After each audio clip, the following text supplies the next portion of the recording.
അങ്ങനെ ഒരു ഔദ്യോഗികമായൊരു social media കേരളത്തിലെ പാർട്ടിക്കുള്ളതായിട്ട് എനിക്കറിയില്ല. പിന്നെ നീ പറഞ്ഞ് സോഷ്യൽ മീഡിയയിൽ പ്രവർത്തിക്കുന്നതൊന്നും കോൺഗ്രസുകാരല്ല, നീ എന്താ കണ്ടെത്തിയിട്ട് ദൈവസിദ്ധി പ്രവചിക്കുന്നവനാ?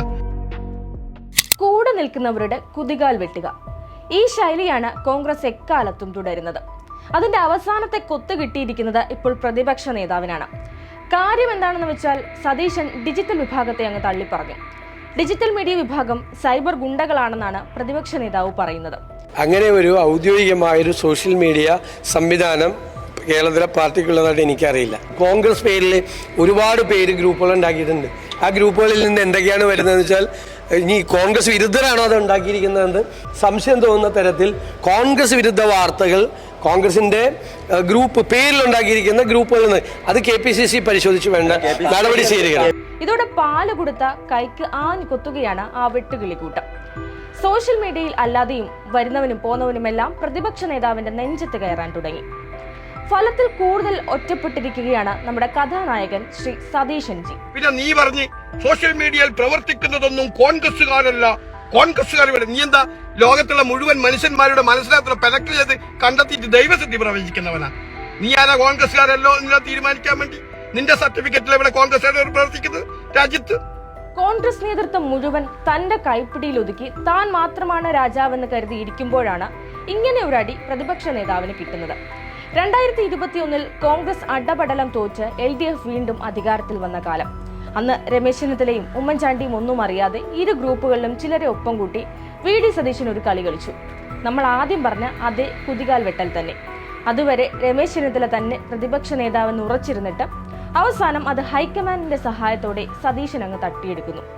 അങ്ങനെയുണ്ടായ സതീശൻ ഗ്രൂപ്പിന്റെ യുവ സൈന്യാധിപരായിരുന്നു ഷാഫിയും മാങ്കൂട്ടവും. A ഗ്രൂപ്പുകാരായി നിന്ന ഇവർ ഇതോടെ സതീശന്റെ വലം കൈയും ഇടം കൈയുമായി മാറി. പിന്നെ ഇവർ മാത്രമാണ് കോൺഗ്രസിലെ പ്രധാനികൾ എന്ന അവസ്ഥയിലേക്ക് വരെ എത്തി കാര്യങ്ങൾ. K സുധാകരൻ KPCC അധ്യക്ഷനും VD സതീശൻ പ്രതിപക്ഷ നേതാവും. ഇങ്ങനെയൊക്കെയാണ് തുടങ്ങിയതെങ്കിലും അധികം വൈകാതെ പതിവ് കലാപരിപാടി തുടങ്ങി. വിഴുപ്പലക്കൽ പരസ്യമായതോടെ സുധാകരനെ വകവെക്കാതെയായി സതീശൻ. K സുധാകരനുമായി ഒളിഞ്ഞും മറിഞ്ഞും പ്രശ്നങ്ങൾ ഉണ്ടാക്കി പിന്നീട് അത് പരസ്യമായി പ്രകടിപ്പിക്കാനും തുടങ്ങി. ഒടുവിൽ സുധാകരനെ പുകച്ച് KPCC പ്രസിഡന്റ് സ്ഥാനത്ത് നിന്നങ്ങ് പുറത്താക്കി. സണ്ണി ജോസഫ് എന്ന പാവയെ ആ സ്ഥാനത്തേക്ക് കൊണ്ടുവരുന്നു. അതോടെ സതീശൻ KPCCയും തന്റെ നിയന്ത്രണത്തിലാക്കി അങ്ങ് മാറ്റി. അങ്ങനെ തനിക്ക് ഇഷ്ടമില്ലാത്തവരെ എല്ലാം വെട്ടിമാറ്റി സ്വന്തം ഇഷ്ടപ്രകാരം മുന്നോട്ട് പോകുന്നതിനിടയിലാണ് മാങ്കൂട്ടത്തിൽ വിഷയം കത്തിക്കയറി കോൺഗ്രസ് ആകെ നാണം കിടുന്നത്. ഇതോടെ ആ ഗ്രൂപ്പിൽ വലിയ വിള്ളലുണ്ടാവുകയും സതീശനെതിരെ ഷാഫിയും രാഹുൽ മാങ്കൂട്ടവും ഉൾപ്പെടെയുള്ള സൈബർ ഗ്രൂപ്പുകൾ വാളോകുന്ന അവസ്ഥയിലേക്ക് വരെ എത്തി കാര്യങ്ങൾ. മാങ്കൂട്ടത്തിനെതിരെ ഞെട്ടിക്കുന്ന വിവരങ്ങൾ പുറത്തു വന്നിട്ടും പരാതികൾ അറിഞ്ഞിട്ടും സതീശൻ വേണ്ടതൊന്നും ചെയ്യാത്തത് കോൺഗ്രസിനുള്ളിൽ തന്നെ കടുത്ത പ്രതിഷേധത്തിന് ഇടയാക്കിയിരുന്നു. മാധ്യമപ്രവർത്തകർക്ക് മുൻപിൽ വലിയ ഡയലോഗൊക്കെ അടിച്ചെങ്കിലും ഒന്നും ചെയ്യാതിരുന്നതും സതീശന്റെ ഇമേജിന് ഡാമേജ് വരുത്തി.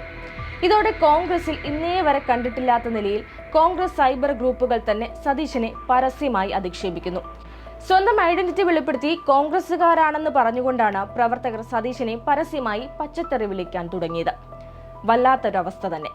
പിന്നെ സൈബർ നടത്തി പണിയെടുക്കുന്ന എല്ലാവരും മുഖമില്ലാതെ ഫേക്ക് ഐഡി എന്നുള്ള ഇതാ മുഖം ഇതാ നോക്കിയോ നല്ല ഇങ്ങനെ എന്തായാലും ആയിരക്കണക്കിന് കമന്റ് വരുമ്പോ അവർക്കൊക്കെ മുഖമുണ്ട്. നീ അവിടെ വായിച്ചാൽ മതി, എല്ലാവരും ഞാൻ തരാം. പിന്നെ നീ ഏത് ബോധ്യത്തിലാ സാർ അങ്ങനെയൊക്കെ പറയുന്നത്?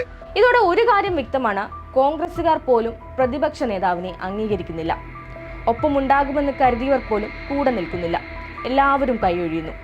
പ്രതിപക്ഷ നേതാവ് തികഞ്ഞ പരാജയമാണെന്ന് കോൺഗ്രസുകാർ തന്നെ പറയുകയാണ്. ഇത് കണ്ട മുൻ പ്രതിപക്ഷ നേതാവ് രമേശ് ചെന്നിത്തല ചിരിക്കുകയാണെന്നാണ് സോഷ്യൽ മീഡിയ പറയുന്നത്. സുധാകരനും A ഗ്രൂപ്പുമെല്ലാം സതീശൻ വിരുദ്ധർ എന്ന നിലയിൽ ഇപ്പോൾ കൈകോർത്തു തുടങ്ങിയിട്ടുണ്ട്. ഇതൊക്കെ VD സതീശന് സംഭവിക്കുന്ന രാഷ്ട്രീയ പരാജയമായാണ് കണക്കാക്കുന്നത്. കഴിഞ്ഞ 4.25 വർഷമായി പ്രതിപക്ഷത്തെ നയിച്ച VD സതീശന് കോൺഗ്രസ് പ്രവർത്തകർ ആഗ്രഹിക്കുന്ന വിധത്തിൽ ഒന്നും സംഭാവന ചെയ്യാൻ കഴിഞ്ഞിട്ടില്ല എന്ന തോന്നലാണ് ഇതിലൂടെ പുറത്തുവരുന്നത്. LDF സർക്കാർ ജനങ്ങൾക്ക് നൽകിയ വാഗ്ദാനങ്ങൾ ഒന്നൊന്നായി നടപ്പാക്കി മുന്നോട്ടു പോകുമ്പോൾ കഴമ്പില്ലാത്ത ആരോപണങ്ങളുമായി പ്രതിപക്ഷ നേതാവ് പലപ്പോഴായി രംഗത്ത് വന്നിട്ടുണ്ട്. എന്നാൽ അതെല്ലാം പരാജയപ്പെട്ടു. കോടതിയിൽ നിരവധി തവണ ഹർജികൾ വരെ തള്ളിപ്പോയി. സതീശന് പബ്ലിസിറ്റി മാനിയാണെന്ന് ഹൈക്കോടതിക്ക് പോലും പറയേണ്ടി വന്നു. എന്നാൽ ഇതെല്ലാം കോൺഗ്രസ് പ്രവർത്തകരും അണികളും മനസ്സിലാക്കുന്നുണ്ടായിരുന്നു. ഒരവസരം കിട്ടിയപ്പോൾ അവരങ്ങ് പൊട്ടിത്തെറിച്ചു. നേപ്പാളിലെ സർക്കാർ അവിടെയുള്ളവരെ നേരിടുന്നതിന് സമാനമായ രീതിയിലാണ് കോൺഗ്രസ് പ്രവർത്തകർ ഇപ്പോൾ വി.ഡി. സതീശനെ വേട്ടയാടുന്നത് എന്നൊരു നിരീക്ഷണവും ഇപ്പോൾ ഉയരുന്നുണ്ട്. എന്നാൽ പ്രതിപക്ഷ നേതാവിന് പിന്തുണയുമായി ഒരാൾ പോലും രംഗത്തു വരുന്നില്ല. വി.ഡി. സതീശനെതിരെ സോഷ്യൽ മീഡിയയിൽ ആകെ അസഭ്യം വിളിച്ചും പരിഹസിച്ചും കൊണ്ട് അവരുടെ തന്നെ ആളുകൾ മുന്നോട്ട് വരികയാണ്. ഇവന്റെ വിചാരം ഇവൻ മാത്രം വലിയ ബുദ്ധിമാനെന്ന്. ഇവന്റെ കോൺഗ്രസ് സ്ഥാപക നേതാവാ. ഇവൻ ആര് ഇങ്ങനെയൊക്കെ പറയാൻ വേണ്ടി? സൈബറിടം മുഴുവൻ സതീഷിനെതിരെ ട്രോൾ മഴയാണ്. ഏതായാലും കേരളത്തിലെ കോൺഗ്രസ് രാഷ്ട്രീയം ഏറ്റുമുട്ടലുകളിലേക്ക് നീങ്ങുകയാണ്. റീലുകൾ, സോഷ്യൽ മീഡിയ രാഷ്ട്രീയം, പവർ ഗ്രൂപ്പ് എന്നിവയെ പിന്തുണച്ചിരുന്ന സതീശൻ ഇപ്പോൾ അവയെ തള്ളിപ്പറഞ്ഞ് സ്വയം രക്ഷ നേടാൻ ശ്രമിക്കുകയാണ്. ഇത്രകാലം എല്ലാത്തിനും പിന്തുണച്ചിരുന്ന ചില വലതുപക്ഷ മാധ്യമങ്ങൾ പോലും ഇപ്പോൾ ഈ വിഷയത്തിൽ പ്രതികരിച്ചു തുടങ്ങുന്നു. എ.കെ. ആന്റണി, കരുണാകരൻ ഗ്രൂപ്പ് തർക്കങ്ങളൊക്കെ നടന്ന കാലത്തില്ലാത്ത രീതിയിലുള്ള തേജോവധം ചെയ്യലാണ് ഇപ്പോൾ നടക്കുന്നതെന്ന് പറയാതെ വയ്യ. ഏതായാലും കോൺഗ്രസിനുള്ളിലെ ഈ സൈബർ തല്ലിലൂടെ ഒരു കാര്യം വ്യക്തമാണ്: കൂട്ടത്തിലുള്ളവർക്ക് പോലും സതീശനെ പിടിക്കുന്നില്ല. ഈ തല്ലുമാലയുടെ അവസാനം എങ്ങനെയാകുമെന്ന് ഇനി കണ്ടറിയാം.